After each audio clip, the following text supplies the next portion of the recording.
Joining us on the line right now, our good friend Tucker Carlson, editor of the Daily Caller. You see him on Fox and Friends Weekend Edition. Hello, Tucker. Good morning, gentlemen. It's good to have you on. Okay, so I'm reading here on the Daily Caller that Hillary Clinton has said in no uncertain terms that she is absolutely prepared to come and speak to the Benghazi Commission hearings up on Capitol Hill. Are you surprised by this?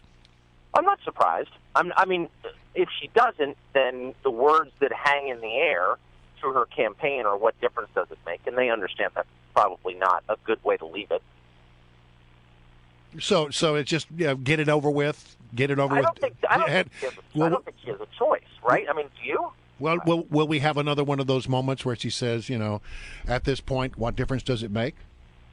Hillary Clinton most of the time has Scandinavian-level emotional control, I would say. And so I was a little surprised by that outburst in the first place, and my assumption was it was calculated. She meant to say it. Now I don't think so. I think she was just annoyed and let it show. But she will never do that again. I mean, Hillary Clinton can keep herself under wraps when she needs to. But I guess if you're going to run for president, and this is the thing that people are going to say about you, might as well just come out and confront it head on. Well, of course. I mean, this is always the gambit. With politicians on both sides, the Clintons, though, were masters of it. We've answered those questions. We've been through this before. You call them for comment on background as a reporter, and they'll say, really, you want to go down this road again? Because this is boring. We've done it 1,000 times. The secretary has testified endlessly on the subject. I mean, of course, they want to do it as soon as they possibly can. She is running for president. That's the headline. From my point of view, I didn't think she would, but it looks like she is, which is kind of remarkable.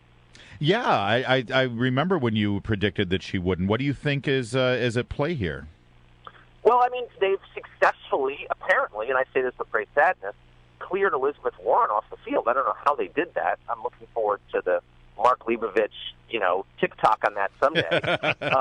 But they did apparently convince Warren not to run, and that means there's nobody else, basically. I mean, she's just wide open. Well, what about the vice president? Usually the vice president is the heir apparent, and he's going to run on another, a third Obama term. Why is no one considering Joe Biden as a viable candidate? It's so funny that I'm actually literally in front of his house right now in Massachusetts, looking over there, and it's my drive to work every morning, and I often think that. I mean, I personally kind of like Joe Biden. I think at least he's human and interesting and kind of a warm person. He's not a cold, calculating person, whatever his faults, right? Unlike the president he serves. Yeah, I agree with that. Totally cold. I've never seen a vice president have to deal with this level of public humiliation ever. Yeah. I mean, here the guy has done what they asked him to do. He became the butt of jokes, of their jokes. I mean, they held him up as a buffoon, as the circus clown, as a way to deflect attention from themselves and their own failures. He did everything. He went to the funerals of foreign dictators. And then they publicly, not even a full term in, say, endorse Hillary Clinton as Obama's successor. I mean, It's so insulting. My jaw is open. Tucker, speaking of the 2016 campaign, a whole bunch of Republicans gathered in Iowa this past weekend to give their speeches and sort of audition for the job. It seems like everyone is running. The bigger story is who isn't running these days. But I wonder, Sarah Palin has gotten a lot of criticism. John Fund, Byron York, Charles Cook, a whole lot of people on the right watched Sarah Palin's speech and said, come on, are you kidding me? That we can't take this woman seriously as a candidate. Did you see the speech, and what's your take on that? I did see the speech. And actually, I had dinner last night with one of my reporters who was there, and we talked all about it. I think a lot of criticism of Sarah Palin is overwrought and unfair. The criticism of that speech was entirely grounded in reality. If you've seen it, it's not only bizarre and disjointed and just weird, but it's also lazy. I mean, that's not the speech of someone who's really thought through what she wants to say or is taking her audience seriously. I mean, she talked about herself for the first third, at least the first third of the speech, in this kind of whiny, everyone hates me, but I'm cool way, that was really off-putting.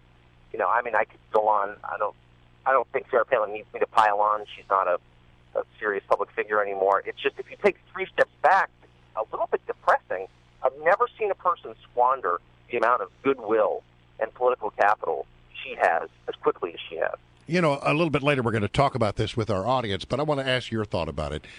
So the president goes to Saudi Arabia to meet with the new king and to pay his respects on the passing of the old king, and Michelle Obama is along, and she chooses not to wear a scarf. Now, that was a decided political statement that she wanted to make. Other first ladies have respected it, and former secretaries of state, Hillary Clinton and Condoleezza Rice have on occasion worn scarves when it was appropriate. She chose not to do that. What do you think about that? Was it right of her to make that statement? Or if you thought it was important enough to go and pay respect to the new king, wasn't it important enough to, respect their traditions as well? Yeah, I mean, I actually didn't have a problem with that. She's an American. American women don't have to wear scarves if they don't want to. They can drive.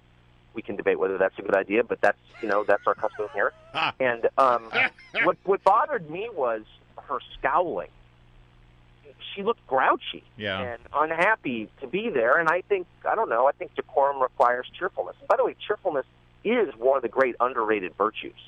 I mean, that is sort of the thing I look for in people. Call me shallow, I am shallow, but I like a cheerful person, and she came off as the opposite, and that was off-putting. But the scarf, I don't know, good for her. We don't have to. We don't behead people here. I kind of like the Saudis. I'm not attacking the Saudis, but, we're not the Saudis. I'm with you. I wanted her to wear a miniskirt, in fact. Go all the way.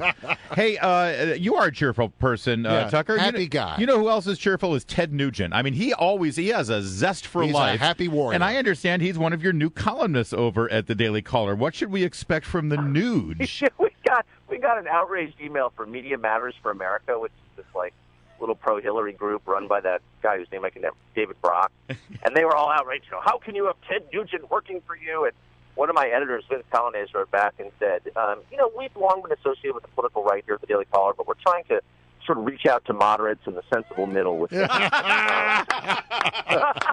Here's what. Go ahead. They printed it.